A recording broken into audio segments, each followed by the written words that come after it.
Gli Electric Light Orchestra con Shine a Little Love, e come promesso nei giorni scorsi, ma siamo riusciti oggi a metterci in contatto, in collegamento con noi per lo spazio della finestra sulla regione, il governatore, il presidente del Veneto, Luca Zaia. Buongiorno presidente, benvenuto.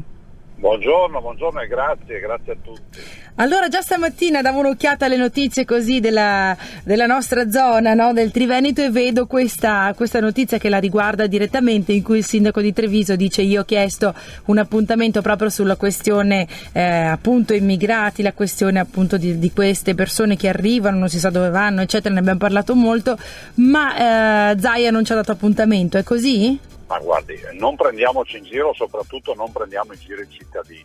Chi manda gli immigrati in Veneto è il governo, punto.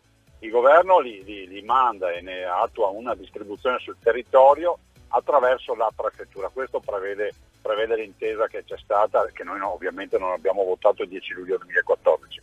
È vero che il sindaco di Treviso una quindicina di giorni fa mi ha chiesto un appuntamento sottoscritto da una decina di sindaci, peraltro tutti i sindaci della sua compagine politica, cioè tutti di sinistra, e io a questo appuntamento ho dato seguito dopo 4 giorni, ho fatto convocare un vertice in prefettura alla presenza di tutti i sindaci della città capoluogo del Veneto, c'era anche Manildo e c'era anche invitata la rappresentante di tutti i sindaci del Veneto, non ultimo ovviamente il prefetto Morcone, che è l'uomo del governo che si occupa degli immigrati, per cui la riunione c'è già stata, non serve a chiedere riunioni, c'è già stata dopo 4 giorni. Mi spiace che il sindaco Manildo non se ne sia accorto.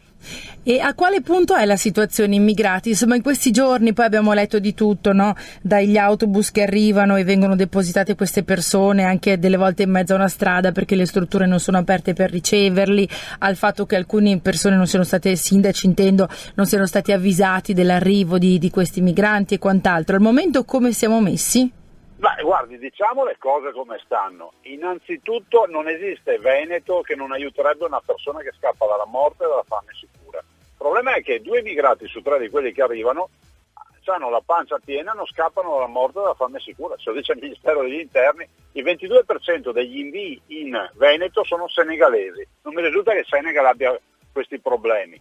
Primo. Secondo aspetto, oggi noi paghiamo lo scotto di un governo che ha dormito, perché con il governo Berlusconi ne sono arrivati 62.000 nel 2011 e poi con tutti i governi di centrosinistra da Monti in poi, 2012 13.000, sono calati perché noi abbiamo fatto la politica dei respingimenti l'anno prima con il governo Berlusconi, con il ministro Maroni, qui 2012 13.000, 2013 43.000, 2014 170.000 immigrati, 2015 quest'anno chiuderemo con 200.000.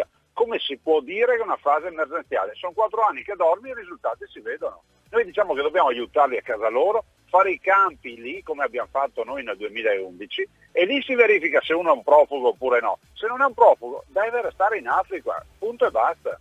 Un'altra domanda, visto che apro proprio agli ascoltatori la possibilità di parlarle, di scrivere direttamente, sempre con i minuti che abbiamo a disposizione, do il numero che è il 393 73 170.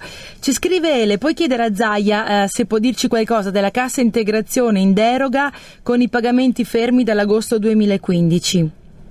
L'agosto 2015 deve ancora arrivare, nel senso che forse intende 2014, sì. Allora, il tema è questo, le risorse sono risorse che vengono poi girate dallo Stato. Noi abbiamo negoziato peraltro in Europa, se interessa per il mondo del lavoro, 764 milioni di euro per i prossimi 5 anni e siamo stati la prima regione in Italia a portare a casa questi soldi, in assoluto.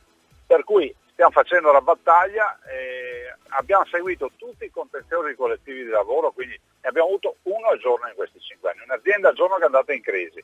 Per quanto riguarda queste risorse, la battaglia la stiamo facendo e mi sento ragionevolmente di dire ai lavoratori che stanno aspettando questi soldi che i soldi, io direi al 99,9% arriveranno. Ovvio è che la borsa ha sempre meno risorse dentro e quel po' di risorse che ci sono vengono sprecate e sappiamo tutti come le sprecano a livello nazionale. Però la battaglia la facciamo perché prima vengono i veneti.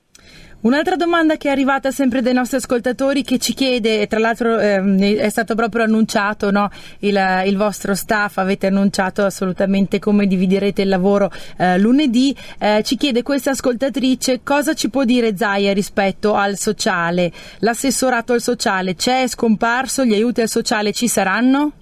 No, l'assessorato sociale non è scomparso, abbiamo 6 assegni di cura per il mondo del sociale, sono 700 milioni di euro all'anno, sembra impossibile, ma io li vedo uscire dalle casse della regione e vanno alle singole persone che hanno difficoltà, perché sono proprio assegni di cura, gli non autosufficienti in casa, insomma, tutte le risorse che arrivano nelle famiglie.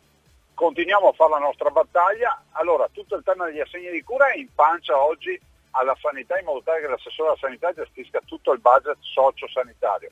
E poi invece la vera valorizzazione del sociale passa attraverso un nuovo assessorato con l'assessore Manuela Lanzarin, che segue il sociale a pieno titolo e solo sociale. E quindi gli interlocutori ci sono e sono ovviamente rappresentati, è rappresentato l'assessore Lanzarin. Quindi insomma da qui in poi e poi ci si potrà come sempre rivolgere alla regione. Ricordo, avete sempre dato disponibilità a tutti gli ascoltatori per venire incontro alle esigenze e alle risposte, insomma.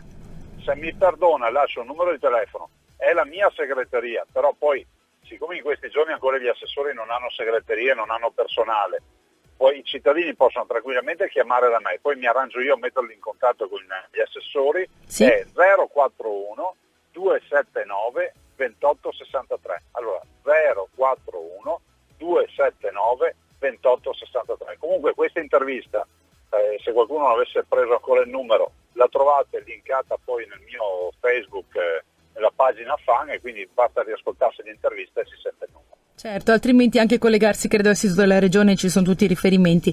Io la ringrazio intanto, Presidente, al prossimo appuntamento.